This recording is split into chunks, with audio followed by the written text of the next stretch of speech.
Bonjour à tous. Après 3 semaines, ça fait 3 semaines que j'ai ouvert ma chaîne YouTube. Donc j'ai décidé aujourd'hui de faire le premier exposé, mon premier exposé qui sera porté sur un résumé d'un article que j'ai publié en 2017.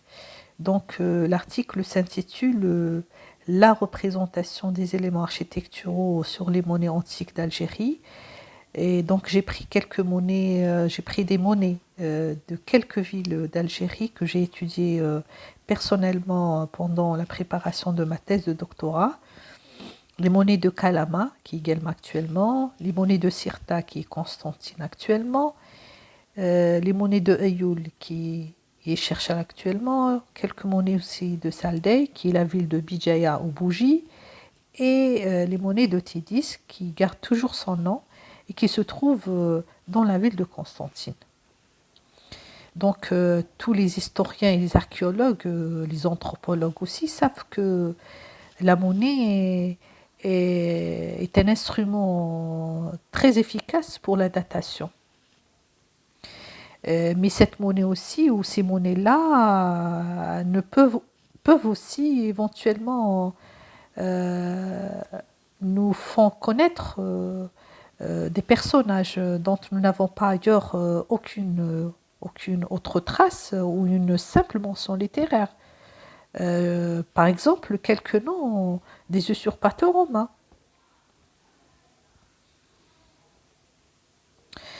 Et pendant leur fabrication dans l'Antiquité, donc cette pièce de monnaie avait un rôle à jouer. Elle avait un rôle à jouer, surtout dans le champ, dans le domaine de la propagande politique, militaire et aussi religieuse. Et ça, grâce à une palette de données iconographiques et épigraphiques qu'elle portait sur l'avers et sur le revers. Donc, elle est destinée à une population, à toutes les tranches de la société de l'époque. Et surtout, il ne faut pas oublier que durant l'Antiquité, les livres n'étaient pas accessibles à tous, car une grande partie de la population ne savait ni lire ni écrire, et que seule une minorité avait ce privilège. Et donc, les images des monuments architecturaux illustrés sur les monnaies antiques représentent un discours accessible à tous. Donc, elles sont universelles. Comme dit Michel Lefeugère, qui résumait très bien cette idée en une phrase. Donc il dit, ce type de monument commémoratif est avant tout, pour son concepteur antique, le support d'un message qui devra être immédiatement intelligible au destinateur. Donc c'est pourquoi ces représentations sont nommées par leur légende. Cette image a un sens forcément. Mais celui-ci est renforcé aussi par l'architecture, c'est-à-dire la présentation de l'architecture et par le lieu où elle se trouve. Pour faciliter la compréhension, par exemple, sur le Panthéon d'Athènes, figure la procession effectuée en l'honneur de la divinité d'Athéna, à qui le temple est dédié. Et aussi, dans le temple d'Olympia, se trouve la statue de Zeus, divinité maîtresse de ce sanctuaire. Et donc, l'iconographie et l'architecture forment un tout. Donc, l'image peut donner des indications sur le monument et ce dernier peut permettre aussi de comprendre l'image. Donc, tout cela est bien exprimé par Gilbert Charles Picard quand il a évoqué l'art romain. Il a dit que l'œuvre romaine doit être considérée comme un tout et non analysée en éléments relevant de techniques distinctes. Ça, c'est très important.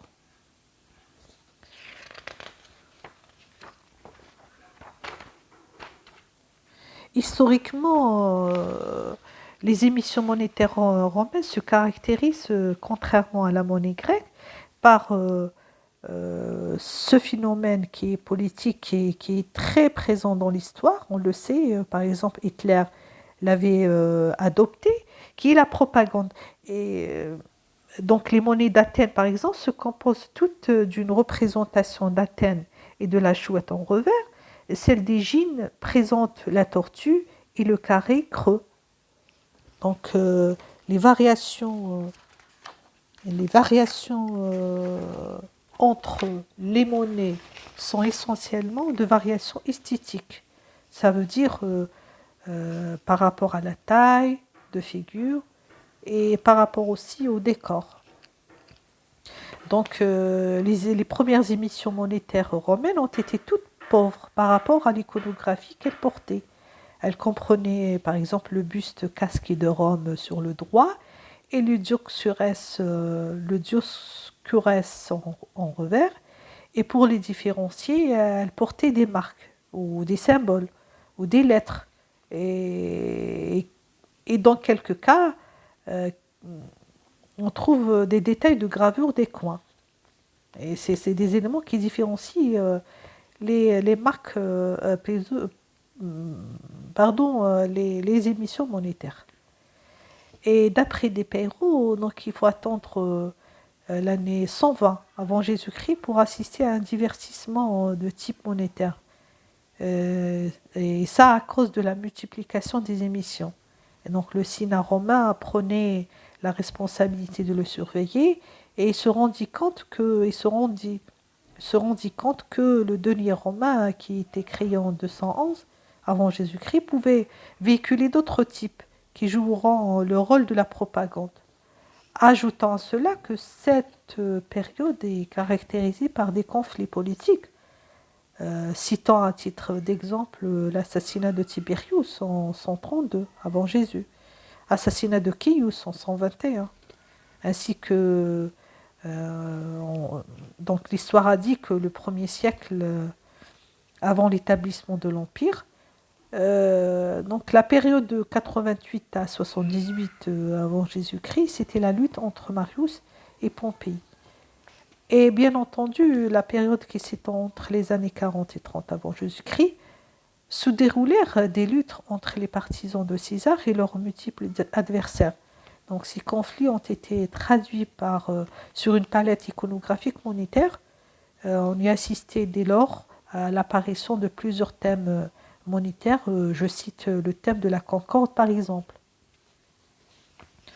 En ce qui concerne la représentation des monuments sur les monnaies pendant la période antique, les Grecs à la limite évoquaient l'existence des temples ou les sanctuaires par le dessin d'un détail du bâtiment ou quelquefois pour aborder une cérémonie qui s'y déroule.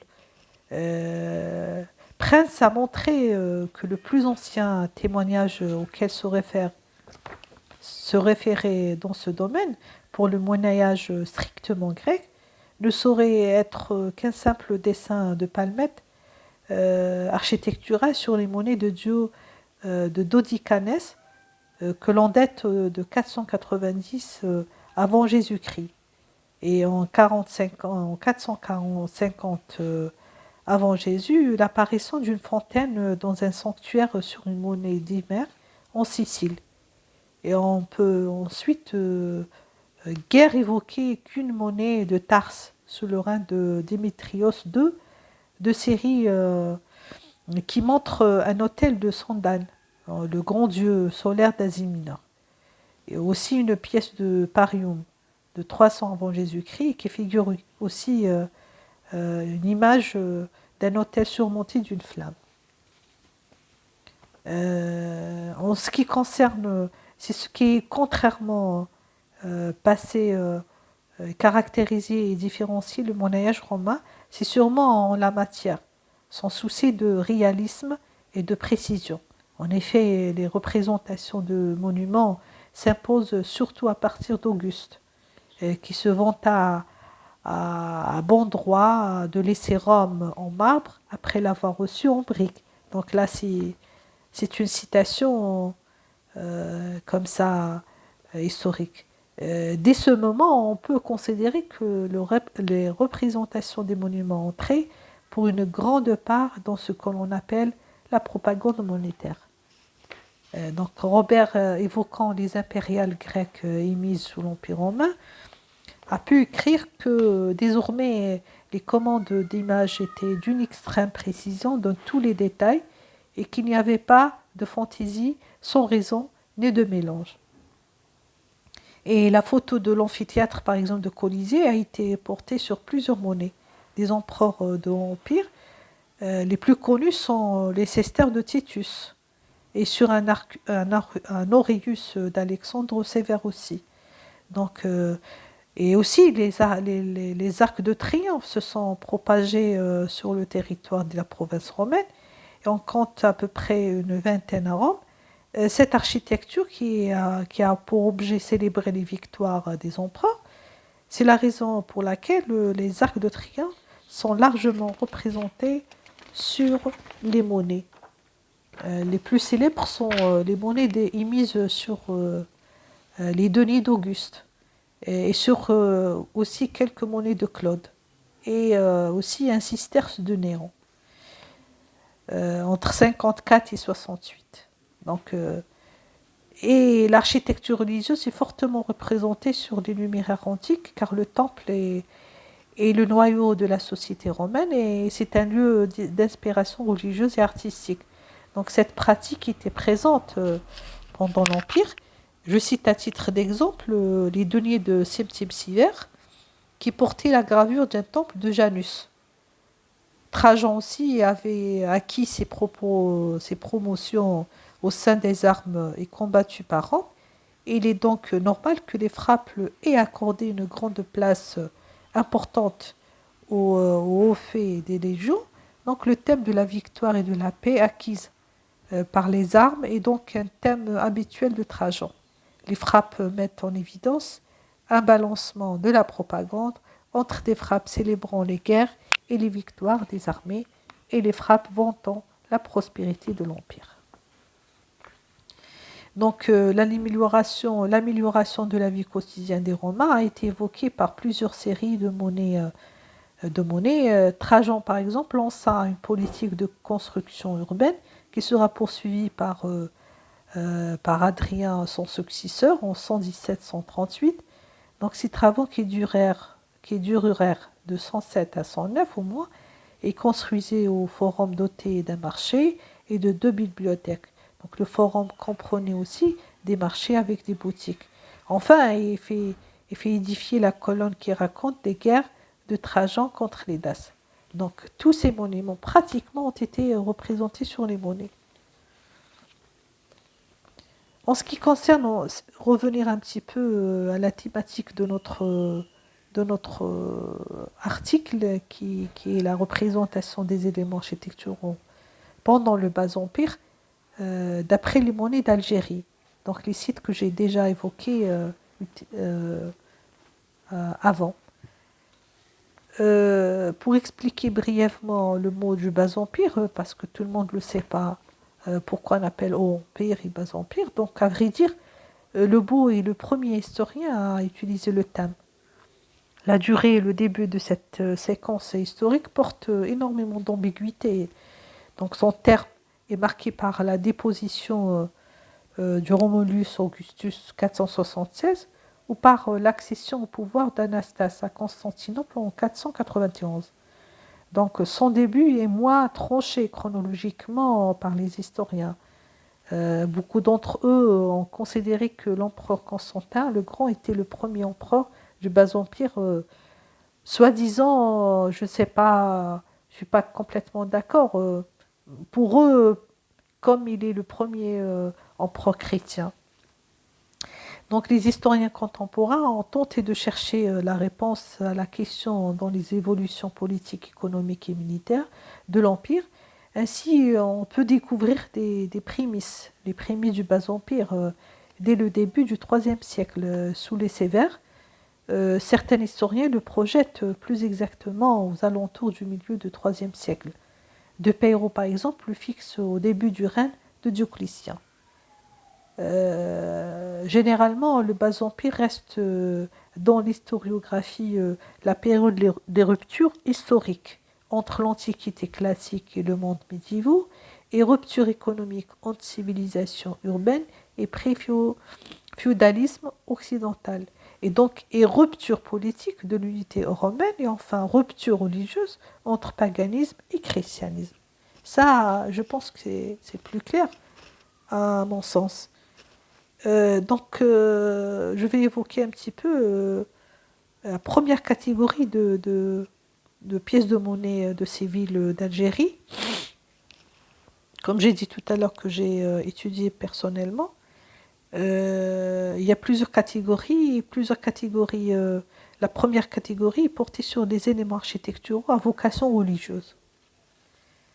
Donc la propagande monétaire du début du IVe siècle est soulignée par les thèmes religieux,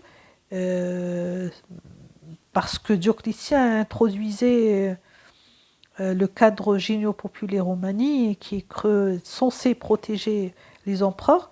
Donc ce type a été fonctionnel de l'année 294 jusqu'à l'année 310 pratiquement. Dans cette catégorie, c'est-à-dire les éléments architecturaux à vocation religieuse, on trouve l'image de l'autel. Donc l'autel, Dioclétien avait la conviction de fonder un système politique basé sur la religion, et sachant que lui-même s'est placé sous la protection jovienne, donc sous Dieu Jupiter, tandis que Maximien est de conviction herculienne, Dieu Hercule. Donc une monnaie du musée de Cirta, frappée au nom de l'empereur Maximien, qui portait la légende de Conservatore Augustoro, c'est-à-dire conservateur des Augustes, Maximien et Hercule debout face à face, sacrifiant au-dessus d'un autel allumé. Maximien vêtu militairement, Hercule est nu, tenant la masse et la lionté. À l'exergue, on trouve les lettres d'Hercule au grec. Donc la représentation d'autels sur les monnaies du Bas-Empire se diffère sur le numéraire de la région de Calama et de Cirta.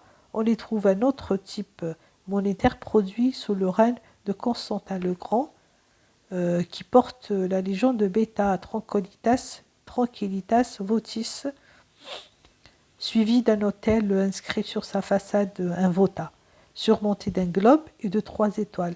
Donc les revers de ces pièces sont liés au Vesilanis, c'est-à-dire le 20e anniversaire de Rennes, de Constantin le Grand, célébré à partir du 25 juillet 325. Après l'autel, on trouve l'image du cipe. Le cipe, ceux qui ne connaissent pas, c'est une stèle en pierre de forme pratiquement soit carrée, soit ronde. Elle porte une inscription funéraire, comme elle peut aussi être une borne indicatrice du tracé, comme une borne milliaire, qui connaît les bornes milliaires. Donc, d'après Prieur et Schmitt, le type de victoriae, ce type à la victoire heureuse et durable du prince, vœu du peuple romain, suivi d'une scène de 2 victoires debout face à face, posant un bouclier sur un cipe, inscrit, a priori, a été déjà frappé par Constantin le Grand, Licinius et Maximien II pendant l'année 313. Constantin le Grand continua sa production même après son conflit avec les 2 autres Césars en 319, mais avec un buste militaire différent sur l'avers. Donc des exemplaires de ce dernier retrouvés sur les monnaies de Calama et de Cirta et de Cherchel. Une autre image aussi par rapport à la catégorie des éléments architecturaux religieux, on trouve le temple de Rome. Plus exactement, le temple de Rome. Ce dernier est un édifice religieux édifié en 140e par l'empereur Antonin. Ce monument a été porté sur plusieurs monnaies de l'époque, en particulier sur celle de Philippe I.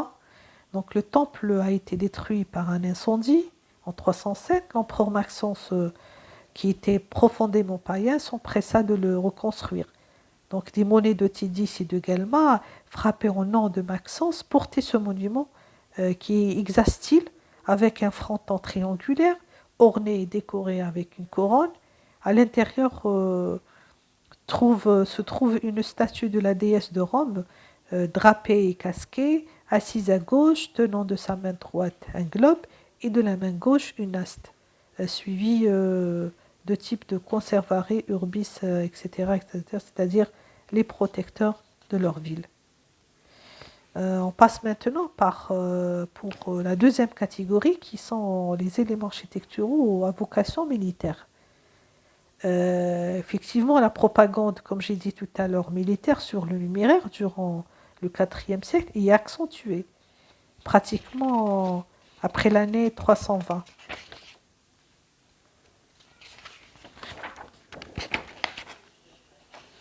Et dans cette catégorie, on trouve d'abord l'image des enceintes, c'est-à-dire des fortifications.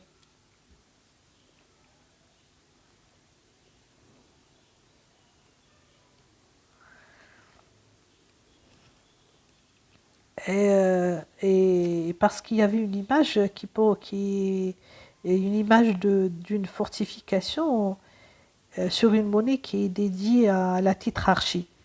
Je vais expliquer un petit peu c'est quoi la titrarchie. Donc, on va dire c'est un système de gouvernement. Et il est né pendant le Bas Empire par l'empereur Dioclétien.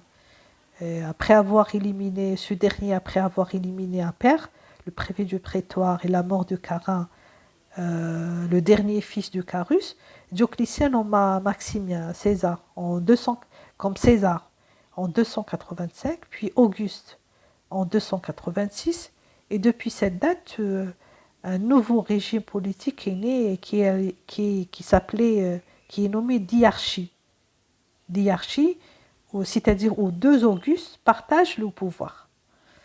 Mais en 293, Dioclétien nomma aussi Constance Chlore, égalaire des Césars.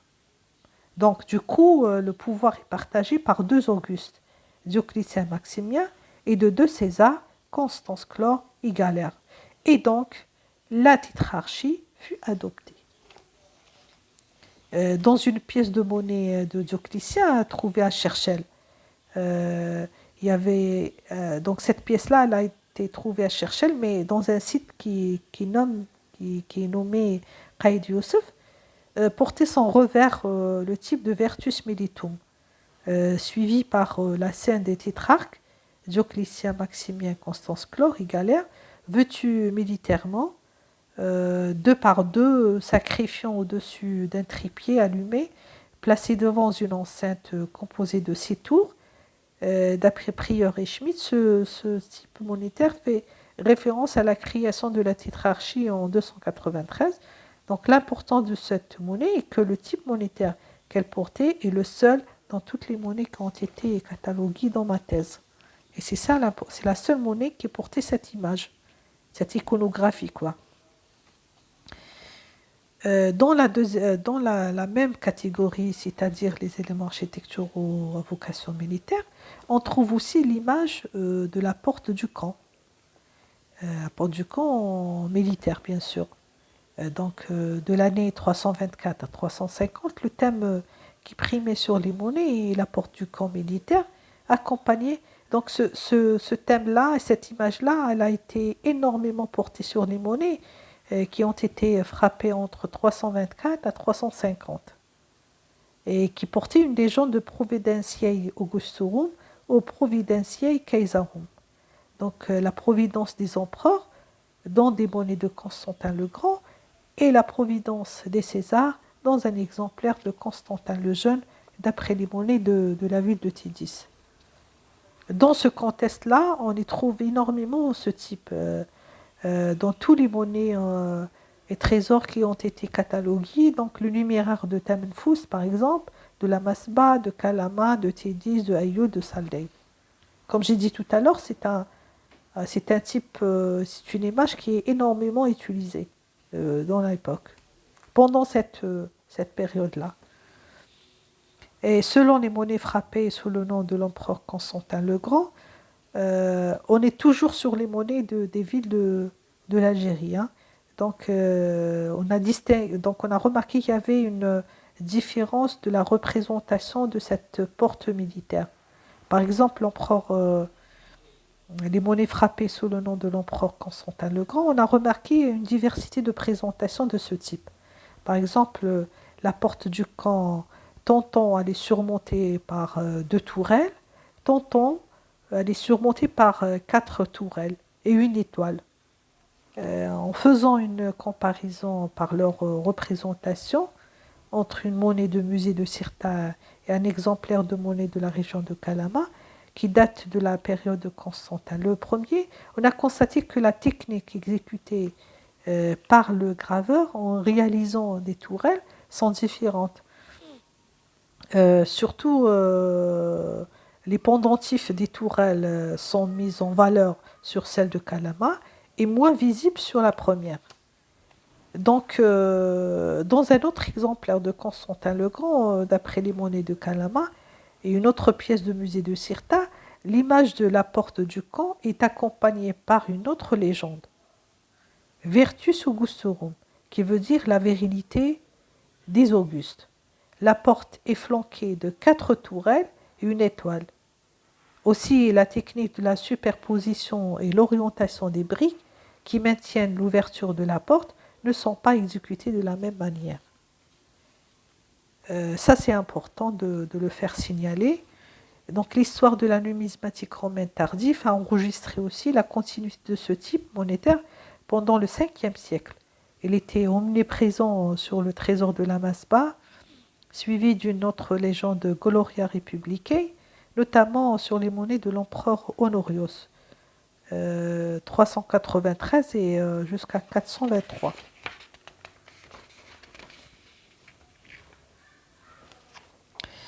La troisième catégorie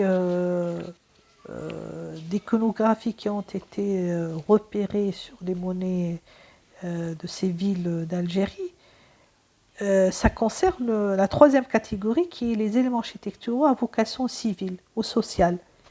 Et là, on a trouvé l'image de la hutte. Constant en 337-350 fut frappé vers l'année 348 des monnaies portant sur le revers la légende de Felt-Impôt Réparation, qui veut dire le retour des temps heureux, suivi d'une scène d'un soldat casqué, vêtu militairement debout à droite, tenant une haste transversale, sortant un personnage de la hutte, derrière un arbre. Donc des exemplaires de ce type ont été retrouvés plutôt dans les monnaies de David de Cherchel, dans l'emplacement d'un site qui s'appelait Qaïd Youssef. Ce type monétaire a été émis à l'occasion de 1100e anniversaire de la fondation de Rome. Donc le captif fait allusion à un ennemi barbare et la hutte est un symbole de leur impuissance et leur faiblesse. Voilà grosso modo le résumé de cet article que j'ai publié. Donc par rapport à tout ça, donc on trouve c'est très important de souligner que la propagande pendant l'époque antique est très très très prise en considération, surtout pendant les guerres, pendant des problèmes politiques, etc. Donc c'est important. Et aussi, cette politique-là a trouvé des instruments pour passer des messages qui est les légendes, l'iconographie et l'épigraphie. Et donc, le contenu de cette propagande et de ces données-là est destiné à la société en général avec toutes les tranches. Et comme j'ai dit tout à l'heure, c'est un message qui part directement et le monde et la population comprennent très bien le contenu de cette propagande, l'orientation politique, religieuse, philosophique, etc. Voilà, j'espère que vous avez apprécié cet exposé, ce modeste exposé. Merci de m'encourager et de liker et aussi de partager cette vidéo. Au revoir.